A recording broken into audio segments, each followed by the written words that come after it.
बिस्मिल्लाहिर्रहमानिर्रहीम अल्लाहुम्मा सल्ली अला मुहम्मदिन कमा तुहिब्बु व तर्दलाहु। अस्सलाम वालेकुम दोस्तों, दुआ है अल्लाह पाक से अल्लाह पाक आप सब के लिए आसानियाँ फ़रमाए दुनिया और आखिरत की। और जो मेरी बहनें कारोबार कर रही हैं, होम बिज़नेस कर रही हैं या करना चाहती हैं, आज मैं उन सब बहनों के सवालों के जवाब दूँगी, क्योंकि मुझे बहुत दिनों से ऐसे कमेंट्स आ रहे थे कि आप हमें होम शेफ़ के बारे में कुछ टिप्स दें। और जो आपके जो सवाल थे, मैंने आज उन्हीं में से 2-3 कमेंट्स लिए हैं जिनके मैं डिटेल से जवाब दूँगी, क्योंकि अक्सर बहनों के यही सवाल होते हैं। पहला कमेंट जिसका मैं जवाब देने लगी हूँ वो ये आप भी देख सकते हैं कि आप देखें कि प्लीज़ मेरी भी थोड़ी सी हेल्प कर दें। एक तो ये एक बता दें कि आपने कौन सा कंपनी का तंदूरी मसाला यूज़ किया है, और दूसरा इन्होंने पूछा है कि जो मैंने ये ग्रिल यूज़ की है वो कौन सी थी, और मैं किस तरह से, ये मैं आज आपको टिप दे दूँगी। देखिए जैसे आप देख रहे हैं कि जो फूड कलर होते हैं ना, जर्दा कलर वगैरह बहुत से कलर का आता है, येलो भी होता है, थोड़ा सा ऑरेंज शेड का भी होता है, थोड़ा सा यानी कि डार्क भी होता है। अगर आपको डार्क मिलता है फिर तो बेस्ट है, फिर आपको कोई और लेने की ज़रूरत नहीं है। लेकिन अगर आपको डार्क नहीं मिल रहा है तो मैं क्या करती हूँ कि जब मैंने कोई कलर देना हो, जैसे तंदूरी बनानी हो, जैसे इन्होंने, हमारी बहन ने कहा है कि कलर बहुत अच्छा आया है। कलर ये देखें, मैंने जो यूज़ किया था ना, ये जिस रेसिपी की बात कर रही हैं उसका लिंक मैं दे दूँगी, तो उसमें मैंने यूज़ किया था नेशनल का मसाला। लेकिन वो कलर नेशनल के मसाले की वजह से अच्छा नहीं आया, वो आया है क्योंकि मैंने उसमें जो फूड कलर डाला था ना, उस वजह से। फूड कलर मैंने किस तरह से डाला, मैंने फूड कलर जो मेरे पास होता है ना, जर्दा कलर जो आप आम ले लेते हैं, वो लेके उसमें मैंने थोड़ा सा, जैसे कि अगर 1 टीस्पून जो है ना येलो फूड कलर है ना, तो उसमें मैंने ये नहीं 1/4 टीस्पून जो है ना वो रेड कलर, या 1/4 टीस्पून से भी थोड़ा सा कम मैंने ना उसमें रेड कलर ऐड कर दिया। और उसको मैंने, यानी कि मैं आपको ये थोड़ी सी क्वांटिटी बता रही, लेकिन मैं एक बड़ी क्वांटिटी बना के रख लेती हूँ। फिर आपने उसको जब भी आपको ज़रूरत हो ना, आपने उसमें से लेना है, मिक्स करना है पानी में, और आपने डाल लेना है। अगर आप चावलों या बिरयानी भी यूज़ कर रहे हैं, या दही में डाल रहे हैं, या आप किसी तंदूरी में डाल रहे हैं, तो फिर आप डायरेक्ट उसमें दही में डाल के मिक्स कर लेंगे तो आपका बहुत अच्छा कलर बन जाएगा। ये आपको मेरी बहन आपको समझ आ गई होगी। अगर आप मुझे सुन रही हैं कि आपने जर्दा कलर लेना, उसमें थोड़ा सा रेड कलर मिला के मिक्स करके एक जार में रख लें, और जब भी आपको ज़रूरत है, अगर आप लिक्विड यूज़ कर रही हैं तो लिक्विड का भी इसी तरह से होगा कि आप उसमें मिक्स करके रख लेंगी, और अगर पाउडर फॉर्म में है तो वो भी इसी तरह से होगा। और जो आपने ग्रिल का पूछा कि मैंने ग्रिल कौन सी यूज़ की, कितने की ली थी, ये मैंने तकरीबन 2-3 साल पहले मैंने 600 रुपये की ली थी। और आप जैसे कि देख रहे हैं कि इससे बहुत सारी चीज़ें बन, इससे आप फ़िश बना सकते हैं, इससे आप कबाब भी बना सकते हैं, आप इसमें चिकन तंदूरी भी बना सकते हैं, बहुत सी चीज़ें बन जाती हैं, और बहुत ही कमाल की है, बहुत ही अच्छी है ये। और ये आसानी आपको लोकल बाज़ार से भी मिल जाती है, ठीक है, बहुत आसानी से मिल जाती है। अब आते हैं हम अपने दूसरे सवाल की तरफ। ये हमारी एक होम शेफ़ बहन है जिन्होंने फ्रोज़न फूड का काम स्टार्ट किया है 3 महीने पहले, लेकिन का कहना है कि कस्टमर नहीं मिल रहे, तो कस्टमर से कैसे कांटेक्ट हो सकता है, कैसे आप से रब्ता कर सकते हैं, किस तरह से आपकी सेल बढ़ेगी। तो आज मैं आपको डिटेल से इसकी होम शेफ़ के बारे में डिटेल से बताऊंगी कि जो मेरी बहनें काम कर रही हैं या जो करना चाहती हैं, उनको एक बहुत ही अच्छी से तरीके से मैं समझाने की कोशिश करूँगी। अल्लाह ताला मुझे तौफीक दे कि मैं आपको ठीक तरह से समझा सकूँ। सबसे पहली बात जो होती है ना एक होम शेफ़ के लिए कि उसने क्या करना है, सबसे पहली बात यह है कि आपने देखना है कि आप क्या चीज़ अच्छी बना लेती हैं, और कितनी क्वांटिटी में, अच्छी क्वालिटी में आप कितनी चीज़ बना सकती हैं। क्योंकि बाज़ टाइम ऐसा होता है कि हम खाना तो ज़्यादा बना लेते हैं, लेकिन उसकी क्वालिटी बरकरार नहीं रख पाते। जैसे कि आपने बिरयानी बनाई या आपने कोई ऐसी चीज़ बनाई, वो आपने ज़्यादा उसमें बना तो ली मिकदार में, लेकिन या तो आपके चावल नरम पड़ गए, या आप नमक मिर्च का किसी चीज़ में बैलेंस नहीं रख सके। तो सबसे पहले आपने अपने आप को जांचना है कि आप क्या चीज़ बेहतर तरीके से बना सकती हैं, ठीक है। स्टार्ट में आपने बड़े बड़े ऑर्डर्स नहीं लेने, जैसे कि 10 लोगों का खाना, 20 लोगों का खाना, क्योंकि अगर आप कर सकते हैं तो ले लें, लेकिन अगर आप नहीं कर सकते तो फिर आपने नहीं लेना, क्योंकि इससे आपका नाम बिल्कुल ही ख़राब हो जाएगा। क्योंकि अगर आप कोई फ़ूड की क्वालिटी बरकरार ना रख सकें और आपका क्लाइंट वो चला जाएगा, वो तो जाएगा, साथ वो आपकी बैड पब्लिसिटी भी कर देगा। देखें, अगर आप कोई अच्छा काम करेंगी तो वो आपकी पब्लिसिटी जो अच्छे नाम की होगी ना, वो लोगों तक पहुंचेगी और क्लाइंट आपके पास आएगा। लेकिन अगर आपने शुरू में ही लालच में आके, या आपने ऐसे ऑर्डर्स ले लिए जो आप पूरे नहीं कर पाई या टाइम पे नहीं डिलीवर कर पाई, तो फिर आपका नाम ख़राब होगा। तो इस चीज़ों को आपने सोच समझ के चलना है, ठीक है। और दूसरा स्टेप अब आपने क्या करना है, आपने स्टार्ट में ऐसे खानों से स्टार्ट करना है जो कम कीमत हों और आप अच्छे भी बना लें, जैसे कि कोरमा हो गया, ये कम मेहनत है और कम कीमत में बन जाता है क्योंकि इसमें शोरबा वगैरह होता है।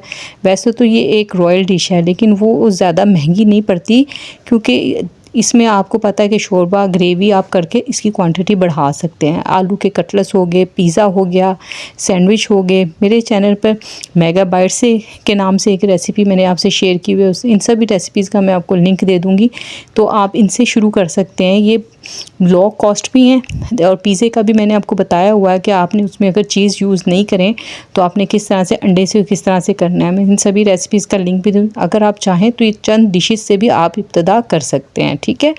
अब आगे हम थर्ड स्टेप पे।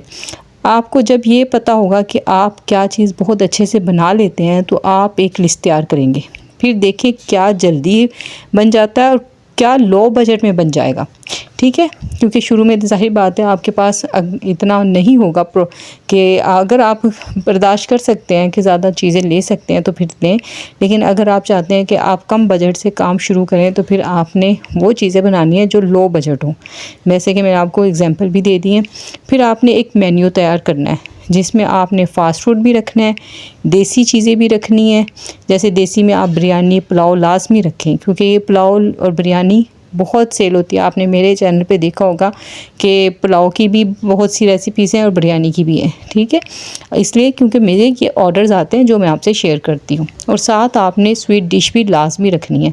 आप ऐसा भी कर सकती हैं कि दिन चूज़ कर लें, जैसे संडे को आप शाही टुकड़े रख लें, मंडे को आप खीर रख लें और ट्यूसडे को आप ज़रदा रख लें, वेडनेसडे को आप क्रीम रोल, जिसकी क्रीम रोल की जो है ना रेसिपी भी मेरे चैनल पर आपको मिलेगी। ये तो आप मिनटों में बना सकते हैं, इसका लिंक मैं डिस्क्रिप्शन में दे दूँगी। इसी तरह मुख्तलिफ़ किस्म के मीठे जो आप अच्छे बना लेती हैं मेन्यू में रखें। इससे आपकी मेन्यू का जो है ना लुक भी बढ़ती है और लोगों का कॉन्फिडेंस भी बढ़ता है कि ये बंदी जो है ना ये खाना अच्छा बना लेती है। इसी तरीके से एक मेन्यू तैयार किया हुआ है जिसमें फ़ास्ट फूड भी हैं, जिसमें देसी खाना भी है, जिसमें मीठा भी, क्योंकि अक्सर लोग जब होते हैं ना ये खाने का ऑर्डर करते हैं तो साथ मीठा ज़रूर ऐड करवाते हैं, ठीक है। तो आपको ज़रूरी नहीं है कि आप सारे ही एक दफ़ा डाल दें और फिर आपको ऑर्डर आए तो आपके पास वो एक ऑर्डर आ रहा है, कोई शाही टुकड़े का आ रहा है, कोई खीर का आ रहा है, कोई जर्दे का। तो आपने इस तरह से अपने आप को पागल नहीं करना। आपने एक दिन रखने और लोगों को अपने मेन्यू में वो आप ऐड भी करेंगी, ठीक है। आप ब्रोशर जो बनाएंगे उसमें ऐड भी करेंगी कि इस दिन ये चीज़ें, फिर क्लाइंट आपका उस हिसाब से आता है, ठीक है। अच्छा, अब हमने आना है, अब जो मेन बात है ना कि आपको कॉस्ट किस तरह निकालेंगी। मसलन हम सैंडविच की मिसाल ले लेते हैं, ये बहुत ज़्यादा सेल होते हैं, ये ऑफिस में, स्कूल में बच्चे बड़े सभी बहुत शौक़ से खाते हैं। इसकी बहुत सी रेसिपीज़ आपको मेरे चैनल पे मिल जाएंगी। मैंने बहुत तरीक़ों से सैंडविच बनाए हैं और मैं कोशिश करती हूँ मैं मुख्तलिफ़ तरीके आहिस्ता आहिस्ता बनाती रहूँ क्योंकि इसकी सेल बहुत ज़्यादा है। मैं डिस्क्रिप्शन में जो अगर मैं डिस्क्रिप्शन में ना भी दे पाई तो आप मेरे चैनल का विज़िट करेंगी ना तो आपको बहुत सारी सैंडविचेस के मिल जाएंगे, ठीक है। अच्छा, अब आपने देखना है कि अब इसकी कॉस्ट किस तरह निकालनी है, ठीक है। अब हम देखेंगे कि हमारी ब्रेड कितने की आ रही है, चिकन, और अगर हम एग यूज़ कर रहे हैं तो वो कितने के आ रहे हैं, क्योंकि आपको पता है हमारे मुल्क में ना ये रेट ऊपर नीचे होता रहता है, ठीक है। इसलिए आपने ये हो सकता है आप मेरी वीडियो जब सुन रहे हों तो जो चिकन और अंडे हों वो जो हो सस्ते हों या महंगे हों, ये फ़र्क आ जाता है। इसलिए मैं रेट से नहीं, मैं आपको बस चीज़ों के हिसाब से बताऊंगी कि आपने किस तरह से इसकी कॉस्ट निकालते हैं, ठीक है। क्योंकि मेरी बहनों को ये बहुत मसला आता है कि कॉस्ट किस तरह से निकालनी है। अच्छा, फिर अगर हम अंडे और यूज़ कर रहे हैं, हम चिकन यूज़ कर रहे हैं, हम वेजिस यूज़ कर रहे हैं, हम चीज़ वगैरह यूज़ करें तो सबका आपने रेट लगाना है। यहाँ आपको एक सैंडविच के रेट किस तरह से निकालेंगी कि आपने क्या करना है कि जितनी आप, जैसे कि फ़र्ज़ कर लें आप जो सैंडविच बना रहे हैं ना वो तीन ब्रेड के पीस से बना रहे हैं, ठीक है। तो आपने 3 ब्रेड के पीस का ही रेट लगाना है। ये नहीं कि आप पूरी ब्रेड के साथ उसको हाफ़ लगा के रख लें, इस तरह कभी भी आप रेट नहीं निकाल पाएंगे, ठीक है। आपने क्या करना है, जैसे 3 ब्रेड है इस तरह से आपने निकालना है। फिर आपने चिकन, वेजिस और जितनी भी आपकी सैंडविच में लगेंगी ना चीज़ें उतना ही आपने रेट लिखना है। जैसे कि आप कर लें 3 स्लाइस का, आप अगर मैं आम रफली आपको बताऊं कि 15 या 20 रुपये बनेंगे, रेट निकलेगा 3 स्लाइस का, ठीक है। चिकन आप लगा लें 20 या 30 रुपये का, क्योंकि एक सैंडविच पर लगेगा चिकन को ज़्यादा नहीं लगता, ठीक है। मौजूदा रेट के हिसाब से मैंने बता रही हूँ कि आजकल हमारे यहाँ चिकन सस्ता है, यानी सस्ते से मुराद भी 500 रुपये kg है, जो हमें अब सस्ता लगता है। क्योंकि पहले दिनों में तो आपको पता है 200, 250, 300 होता था, 350 जाता था तो हमें बहुत महंगा लगता था, लेकिन अगर अब 600 700 800 पे जाता है तो हमें 500 सस्ता लग रहा है। इस वजह से मैंने कहा मौजूदा रेट के मुताबिक जो एक सैंडविच में चिकन लगेगा ना, उस हिसाब से हमारा 20 या 30 रुपये का लगेगा। ठीक हो गया। फिर आपने क्या रेट निकालना है, आपने बॉक्स का रेट निकालना है। जैसे कि अगर आप रैप करके दे रहे हैं तो फिर तो आपका बटर पेपर बस लग रहा है, ठीक। अगर आप उसकी जो पैकिंग कर रहे हैं वो अगर आप दे रहे हैं, जो एनवेलप मिलते हैं खाकी कलर के जिसमें वो उसमें दे रहे हैं, उसका रेट अलग लगेगा। लेकिन अगर आप बॉक्स में एक अच्छी पैकिंग करके उस पर बटर पेपर में रैप करके उसको फिर आप बॉक्स में लगा के दे रहे हैं तो फिर उसका रेट अलग निकलेगा, ठीक है। ये आपने सभी रेट लिखने हैं, ठीक है। ये हमारा काम कंप्लीट हो गया। उम्मीद है आपको मेरी बात समझ आ गई होगी कि हमने रेट किस तरह से निकालना है, हर चीज़ का रेट रखना है, फिर हमने इसकी चीज़ों को लिखना है कि फिर हम एक सैंडविच का रेट निकाल पाएंगे, ठीक है। अच्छा, फिर हमने अब हमारा सेकंड स्टेप क्या हो गया कि सबसे ख़ास जो आपको सबसे ज़्यादा परेशान करता है वो है आपने डिलीवरी किस तरह से करेंगी। तो सबसे पहले आपने अपने एरिया में देखना है कोई स्टूडेंट को या कोई शाम में फ्री होता हो जिसके पास खासकर बाइक होना बहुत ज़रूरी है, क्योंकि आप बाइक तो उसे नहीं देंगी ना कि मैं बाइक भी दे रही हूँ तुम्हें तो उस पर कर रहा हो। बाइक उसके पास हो, आप उससे बात कर लें कि भाई तुम मेरा ये काम कर दो, मैं तुम्हें इतने पैसे दूँगी, तो तुम्हें भी फ़ायदा हो जाएगा, मुझे भी फ़ायदा हो जाएगा। अगर नहीं ऐसा कोई, तो अगर आपका कोई भाई है, भांजा है, भतीजा है या आपके वालिद हैं, फ्री होते हैं शाम में, तो उनका भी टाइम अच्छा गुजर जाएगा। तो उनको भी आप अपने साथ इन्वॉल्व कर सकते हैं और बस उनके पास बाइक होना ज़रूरी है, वो भी आप कर सकते हैं। अगर नहीं है तो आप अपने एरिया में डिलीवरी बॉय होते हैं जिनके पास बाइक होती है और पीछे उन्होंने बॉक्स लगाया होता है, हर इलाके में होता है उन्होंने। आप तो ऐसा है कि फूड पांडा के नहीं भी है ना, तो उन्होंने फूड पांडा का बैग पीछे लगाया हुआ है। चीता वाले हैं, उन्होंने अपने बैग लगाया हुआ, तो आप उनसे भी रब्ता कर सकते हैं। आप ऐसे कर सकते हैं कि कुछ थोड़ा उनसे बात कर लें कि भाई मुझे मैसेज से काम करती हूँ, तो अगर आप मेरे साथ इस तरह मिलके काम करेंगे तो मैं आपको हर राइड के हिसाब से दूंगी। तो आप दूर या पास के हिसाब से, राइड के हिसाब से भी दे सकती हैं। और अगर आपके पास डेली ऑर्डर्स आते हैं ना, तो फिर आप इस तरह से भी कर सकती हैं कि जैसे वीकेंड पे अक्सर आपको ना ऑर्डर्स एक से ज़्यादा ही इंशाल्लाह ताला मिल जाते हैं, बल्कि मैं तो कह रही 4-5 भी बाज़ दफ़ा आ जाते हैं। तो आप उसके फिर ये पर डे के हिसाब से भी आप रख सकती हैं, ठीक है। ये आपका मसला होगा इस तरह से हल, ठीक है। अब हम आते हैं नेक्स्ट स्टेप की तरफ। अच्छा, अब आपने इस पर क्या करना है, आपने प्रॉफिट कितनी रखनी है, ठीक है। अब मसला आता है हमारी प्रॉफिट का। अब आपने देखना है कि मार्केट रेट क्या चल रहा है, दूसरे कितने में सेल कर रहे हैं। आप बाहर खाते हैं, आपको अंदाज़ा होगा। अगर नहीं है तो आप अगर कोई आपके एरिया में है या थोड़ा सा दूर भी है, कोई ऐसे सेल करती है, तो आप उससे मंगवा के भी खा सकते हैं। आपको उनके और अपने सैंडविच का फ़र्क भी पता चल जाएगा और आपको पता चल जाएगा कि वो सैंडविच किस तरह से दे रहे हैं, ठीक है। वो क्वांटिटी कितनी दे रहे हैं, रेट क्या है और टेस्ट कैसा है, ये भी आपको अंदाज़ा हो जाएगा। अगर नहीं तो आप इस तरह से करें कि अगर आपका क्लाइंट अगर आपको अच्छा पे कर रहा है ना, तो फिर तो ठीक है, आप इस तरह से कर लें। लेकिन अगर आपको चीज़ें महंगी पड़ रही हैं और आपका क्लाइंट उसको पूरा नहीं कर रहा, तो फिर आपने क्या करना है, आपने चीज़ों को बदलना है। कैसे बदलना है, आपने चिकन कम कर देना है, वेजेस बढ़ा देनी है। मोज़रेला या चेडर चीज़ की जो हम लगाते हैं ना, उसमें आपने जो है ना अंडा मिक्स कर देना है। इसकी क्वांटिटी आपने कम कर देनी है और अंडे की बढ़ा देनी है, ठीक है। ठीक है, मैं आपको पहले बहुत सी वीडियोस में बता चुकी हूँ कि चीज़ के साथ अंडे को आप किस तरह से बैलेंस करेंगी कि वो अंडा भी चीज़ की तरह ही लगेगा। तो आप मेरे चैनल का विज़िट कर सकते हैं, उसमें आपको ऐसी रेसिपीज़ मिल जाएंगी। आप पिज़्ज़ा की रेसिपी भी देखेंगे, उसमें भी आपको पता चल जाएगा, ठीक है। आप ये कर सकते हैं। अगर आपका क्लाइंट अच्छा पे करे तो आप हर चीज़ बहुत अच्छी दें, हर चीज़ बेस्ट दें। लेकिन नहीं तो फिर भी आपने देखें, फिर भी आपका सैंडविच चिकन के साथ अगर चिकन कम करके आप वेजेस तो आपको पता है सस्ती पड़ती हैं, अगर वेजेस भी बढ़ा देंगे ना, तो भी आपका सैंडविच मज़ेदार ही बनेगा, इसमें कुछ फ़र्क नहीं आता। और अगर अंडा भी लगा देंगे, चीज़ कम कर देंगे, तो वो भी बेहतर रहेगा, ठीक है। तो इस तरह से अगर आपने अपने बैलेंस करना है प्रॉफिट को, ठीक है।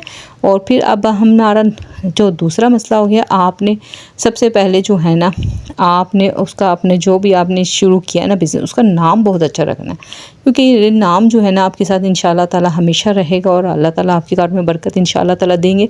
अच्छी उम्मीद आपने हमेशा रखनी है। आपने अपने मेन्यू प्रिंट करवाना है, उस पर फुल डिटेल आपने देनी है और आपने होम डिलीवरी भी लिखनी है, अपना नंबर वगैरह लिखना है।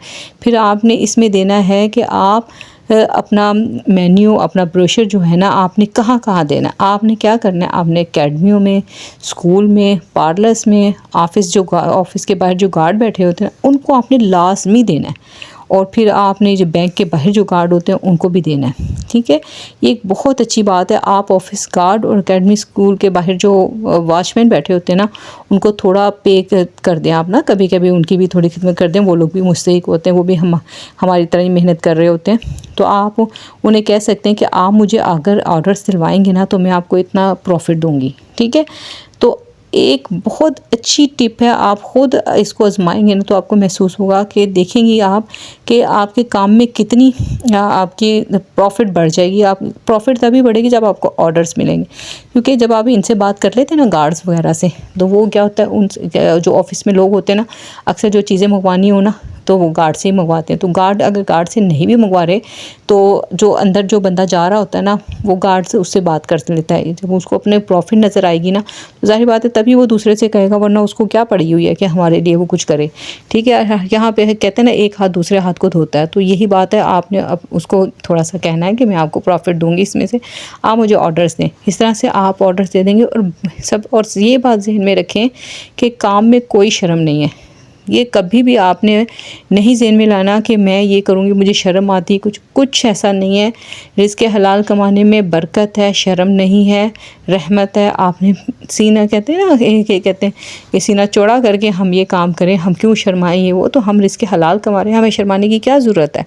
कोई जो मर्ज़ी बातें करता है करता रहे, हमने अब अल्लाह तो जानता है ना हमारी नीयत को। तो आपने अल्लाह पे भरोसा रखना है, पूरा यकीन रखना है, इंशाल्लाह ताला आपका काम बहुत चलेगा। और आप ये भी कर सकते हैं कि अपने एरिया के घरों में भी ना बच्चों के हाथ, या आप खुद भी अगर आपका मेल मिलाप अच्छा है मोहल्ले में, या ऐसे घर हैं आपके इधर जो आपको आजकल तो मैं आपको बताऊँ हर कोई ही ना जो है ना वो ऑर्डर्स करता ही करता है, चाहे मिडिल क्लास है, चाहे लो क्लास है, चाहे हाई क्लास है, सभी ऑर्डर्स करते हैं। तो आप उनको जाके भी आप दे सकते हैं, क्योंकि आजकल होम शेफ़ जो है ना लोग काफ़ी पसंद करते हैं, क्योंकि सफाई सुथराई की वजह से। इसका आपने भी ख्याल रखना है, ठीक है। तो आप अपने आप बाज़ारों, अगर आपके घर के पार बाहर बाज़ार है या किरनी है तो वहाँ दुकानों पे भी आप दे सकते हैं कि भाई अगर आपको कोई मिलने वाले उनसे भी कह सकते हैं कि ये आप रख लें, मेरे ये मेन्यू रख लें, ब्रोशर रख लें। आप अगर आपके पास आते हैं आप तो आप आगे दे दें। इस तरह से भी आप कर सकते हैं, ठीक है।